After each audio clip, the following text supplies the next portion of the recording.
Oikeesti? No mä olin jo kerran siellä ja mä huusin. Tässä on niin hirveä meteli, että kyllä tässä nyt ehkä niinku yksi kuuluu kovimpaan kuitenkin. Nyt täällä sattuu! No niin. Voittaja löytyi täältä, tämmönen ihana punapäinen tyttö. Kuka sä olet? Heidi. Moi Heidi. Kenen kanssa aiot nyt mennä? No Marinkaan. Kuka on Mari? Se on mun paras ystävä. Hienoa. Annat sä Marille nyt toisen lipun ja mitä menette katsomaan? No kaikkea ei pysty lausumaan niitä. Tärisee vaan. Sä oot aika innoissas. Joo, ihanaa. No aikaisemmin oli värit päässä ja nyt ei oo enää. Oot sä meidän hiusvärityttö? Olen! Tätä on mahtavaa! Eikä haittaa vaikka pikkasen myöhässä töistä.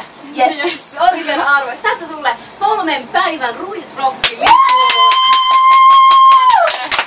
Tää tuli myös kaikilta muilta yrittäjiltä myös onnittanut. Ihan mahtavaa. Ai että kannatti odottaa. Ihanaa, kiitos.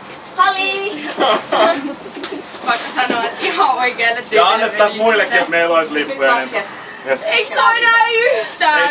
Ei saa. Hei, jos sopii, niin otetaan mun kanssa vielä yhteiskuva.